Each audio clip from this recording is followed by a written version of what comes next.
जय हिंद दोस्तों, स्वागत है आपका आपके अपने YouTube चैनल यूपी एग्जाम्स में।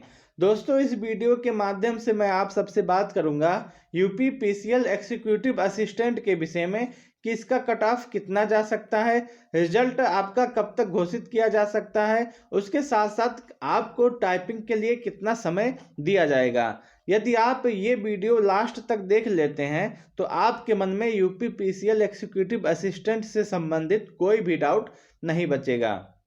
दोस्तों, कट ऑफ को बताने से पहले मैं आप सबको एक बात बताना चाहता हूं। किसी भी एग्जाम का एग्जैक्ट कट ऑफ बता पाना थोड़ा सा मुश्किल होता है, खासकर उस एग्जाम का जिसमें नॉर्मलाइजेशन होना अभी बाकी है। लेकिन मैं आज आप सबको जो कट ऑफ बताऊंगा, आप देखेंगे कि यही कट ऑफ आपके जब रिजल्ट आएगा उसमें भी देखने के लिए मिल सकता है। बस अंतर क्या होगा कि 2 या 3 नंबर कम या ज़्यादा देखने के लिए मिल सकते हैं, लेकिन जो आपका कट ऑफ होगा सेम यही होने वाला है। दोस्तों, बात करूं एग्जाम पैटर्न के विषय में, तो आपके एग्जाम में 5 सेक्शन से क्वेश्चन पूछे गए थे, जिसमें आपका कंप्यूटर था, हिंदी था, रीजनिंग था, इंग्लिश था और जीके यानी कि सामान्य अध्ययन था। मैं आज कंप्यूटर के विषय में कोई भी बात नहीं करूंगा, क्योंकि कंप्यूटर का जो सब्जेक्ट है वो आपके कट ऑफ को डिसाइड नहीं करने वाला है। बस कंप्यूटर इतना बताएगा कि अगर आप 20 नंबर प्लस रहते हैं तो आप पेपर में इन है, अन्यथा आप पेपर से आउट है अगर आपका 20 नंबर से कम रहता है तो। लेकिन मैं बात करूं हिंदी हिंदी में 55 क्वेश्चन आपके पूछे गए थे, रीजनिंग में 45 क्वेश्चन पूछे गए थे, इंग्लिश में आपके 55 क्वेश्चन पूछे गए थे और सामान्य अध्ययन के आपके 25 क्वेश्चन पूछे गए थे। बात करें एग्जाम लेवल की, तो पेपर का स्तर बहुत ही कठिन था। जो बहुत ही सारे यूट्यूब वाले बता रहे हैं कि पेपर आसान आया था, पेपर आसान आया था, ऐसा नहीं है। अगर आपने पेपर दिया होगा, आप एग्जाम में बैठे होंगे तो आपको पता होगा कि पेपर का स्तर कैसा था। और पेपर का स्तर जो था वो तो था ही, उसके साथ साथ जो लैंग्वेज था वो भी समझने लायक नहीं था, क्योंकि ये इंग्लिश का जो लैंग्वेज है उसी को बस गूगल ट्रांसलेट कर दिए हैं, बाकी कुछ नहीं किए हैं। इसलिए इसका लैंग्वेज जो है वो थोड़ा सा कठिन हो गया था। दोस्तों, पेपर का स्तर थोड़ा सा कठिन था, मैं बार बार कह रहा हूँ। अगर उसके बाद बात करें जैसे हिंदी की, तो हिंदी में सभी बच्चे ये सोच के गए थे कि मैं 55 क्वेश्चन में से 50 के आसपास कर लूँगा, लेकिन ऐसा नहीं हुआ, क्योंकि आपके हिंदी के सेक्शन में 8 या 9 टॉपिक से सारे क्वेश्चन दे दिए थे। उसके बाद जो बच्चे जो है 45 के आसपास भी क्वेश्चन नहीं कर पाए हैं। बहुत सारे बच्चे ही ऐसे हैं जो 50 प्लस भी किए होंगे, लेकिन मैं उनकी बात नहीं कर रहा हूँ, वो टॉपर बच्चे हैं। लेकिन औसत बच्चे, ज़्यादातर बच्चे ऐसे हैं जो लगभग 45 के आसपास ही क्वेश्चन को अटेम्प्ट कर पाए हैं हिंदी में। इसलिए हिंदी का लेवल जो है वो थोड़ा सा नहीं, काफ़ी कठिन था। जो एग्जाम दिया होगा वो जानता होगा कि मैं सही कह रहा हूँ या गलत। उसके साथ साथ बात करें रीजनिंग की, तो रीजनिंग का भी जो है लेवल बहुत कठिन था, बहुत ही टाइम टेकिंग था रीजनिंग। कुछ बच्चे एग्जाम सेंटर के बाहर मुझे ऐसे मिले हैं जो कह रहे थे कि अगर आप रीजनिंग को पहले हल करते हैं तो आपको शायद समय भी कम पड़ सकता है, रीजनिंग में इतना समय लग रहा था। लेकिन आपका एग्जाम जो है वो काफ़ी कठिन आया था। उसके साथ साथ बात करें इंग्लिश के सेक्शन की, इंग्लिश के सेक्शन को आप थोड़ा सा इजी कह सकते हैं, क्योंकि इंग्लिश के सेक्शन में आप बच्चे आराम से 45 प्लस क्वेश्चन को कर लिए हैं। उसके साथ सामान्य अध्ययन का जो पेपर आया था ये भी थोड़ा कठिन नहीं था, थोड़ा कठिन से आसान था, आसान हम कह सकते हैं। क्योंकि अगर जी सामान्य अध्ययन के सेक्शन में आपने 15 क्वेश्चन अटेम्प्ट कर लिया है तो आपका ये गुड अटेम्प्ट माना जाएगा। ओवरऑल पूरे पेपर की बात करें तो पेपर का लेवल जो है वो कठिन था, और जैसे जैसे एग्जाम आगे बढ़ता गया पेपर का लेवल कठिन होता गया। जैसे आपका एग्जाम जो है 21 तारीख को शुरू होता है, तो 21 तारीख को जो पेपर था वो थोड़ा आसान था।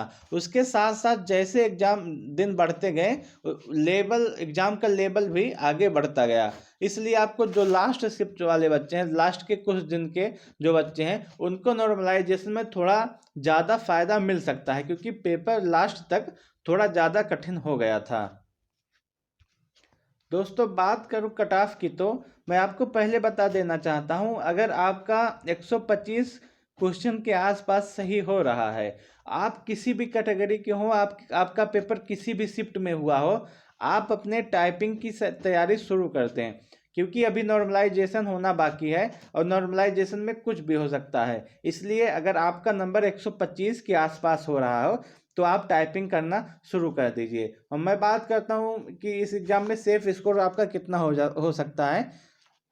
तो जनरल के लिए अगर आप का 125 से 130 के आसपास है, 125 जनरल के लिए अगर आपका 125 से 130 के आसपास है तो आप सेफ हैं, क्योंकि इसमें अभी जो है नॉर्मलाइजेशन होना बाकी है। नॉर्मलाइजेशन में कितने नंबर बढ़ा दें ये नहीं कहा जा सकता।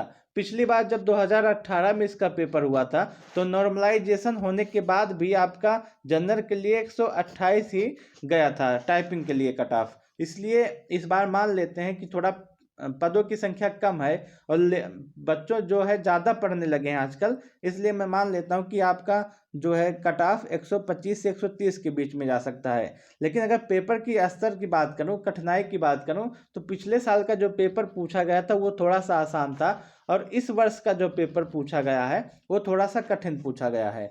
उसके साथ साथ मैं ओबीसी की अगर बात करूं तो ओबीसी वाले बच्चे अगर आपका 120 से 125 के आसपास नंबर बन रहा है तो आप टाइपिंग अपना शुरू कर सकते हैं। उसके बाद मैं एससी वाले कैंडिडेट की अगर बात करूं तो अगर आपका नंबर जो है, आपका क्वेश्चन जो है 110 से 115 के आसपास बन रहा है तो आप अपनी टाइपिंग शुरू कर दीजिए। उसके बाद अगर आप एसटी वाले बच्चे हैं तो अगर आपका 100 से भी नीचे है, हाँ 100 नंबर से अगर आपका नीचे है तब भी आप अपनी टाइपिंग शुरू कर सकते हैं, आपको कोई दिक्कत नहीं है। 2018 वाले पेपर में एसटी वाले बच्चे कंप्लीट भी नहीं हुए थे, इतने कम बच्चे उस समय थे। मैं फिर से बता देना चाहता हूं कि अगर आप किसी भी कैटेगरी के हैं, आपका पेपर किसी भी शिफ्ट में हुआ है, अगर आप 125 नंबर के आसपास हैं तो आप अपनी टाइपिंग शुरू कर दीजिए, क्योंकि नॉर्मलाइजेशन अभी होना बाकी है। अगर मैं बात करूं कि जब 2018 में पेपर हुआ था तो उसका कट ऑफ कितना गया था। सबसे पहले मैं जनरल की बात करूंगा।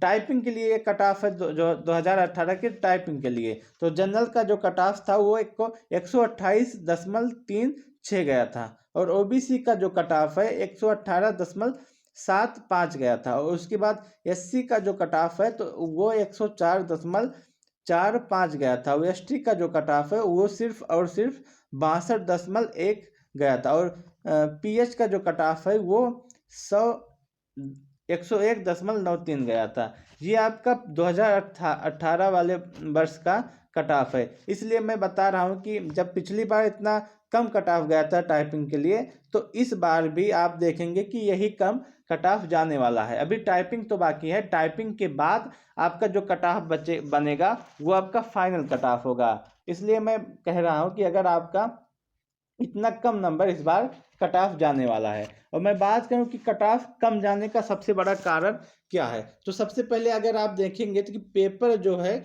वो बहुत ही कठिन पूछा गया था। उसके साथ साथ पेपर जो कठिन था वो तो था ही, और लैंग्वेज भी काफ़ी कठिन था। प्रत्येक शिफ्ट में एक ना एक सवाल ऐसा था जिसमें बच्चे सिर्फ और सिर्फ लैंग्वेज को लेकर के परेशान थे। पता नहीं किस लैंग्वेज में किस आधार पे क्वेश्चन दे दिया गया था। उसके साथ साथ अभी नॉर्मलाइजेशन होना भी बाकी है। यही जो आपका 125 के आसपास बन रहा है, अगर नॉर्मलाइजेशन आपके हक में गया तो आपका क्वेश्चन 130 भी हो सकता है, 135 भी हो सकता है। इसलिए आप जो है देखेंगे आपका कट ऑफ, अगर आप 125 के आसपास हैं तो आप सेफ जोन में हैं। उसके बाद अगर मैं बात करूं रिजल्ट की, तो आपका रिजल्ट जो है वो जनवरी मंथ में देखने के लिए मिल सकता है। जनवरी फर्स्ट वीक में ही आपका रिजल्ट देखने के लिए मिल सकता है। और आंसर की बात करो तो आंसर की आपका 10 दिसंबर से पहले पहले ही आपका आंसर की आ जाएगा। 10 दिसंबर से ज़्यादा नहीं होगा, हो सकता है 7 ही दिसंबर को बहुत ही जल्द आपका आंसर की देखने के लिए मिल सकता है। हो सकता है कल या परसों में भी आपका आंसर की आ जाए। उसके बाद अगर मैं टाइपिंग की बात करूं कि टाइपिंग कब तक हो सकता है, अगर आपका रिजल्ट जनवरी फर्स्ट वीक में आ जाएगा तो तो आपको टाइपिंग के लिए बहुत ज़्यादा समय नहीं मिलेगा। आपका टाइपिंग फरवरी में कंप्लीट हो जाएगा, क्योंकि यूपीपीसीएल की एक सबसे बड़ी खास बात है कि ये अपना पेपर जो है पूरा एग्ज़ाम फाइनल सिर्फ 6 मंथ में ही अपना पूरा एग्ज़ाम फाइनल कर देते हैं। इसलिए आपको टाइपिंग के लिए बहुत ही ज़्यादा समय नहीं मिलने वाला है। अगर आपका नंबर बन रहा है सही 125 के आसपास, तो आप अपनी टाइपिंग अभी से ही शुरू कर दीजिए, जिससे आपको बाद में ये ना कहना पड़े कि काश थोड़ा सा ज़्यादा समय होता, थोड़ा सा ज़्यादा समय मिलता तो मैं अपनी टाइपिंग को मजबूत कर लेता।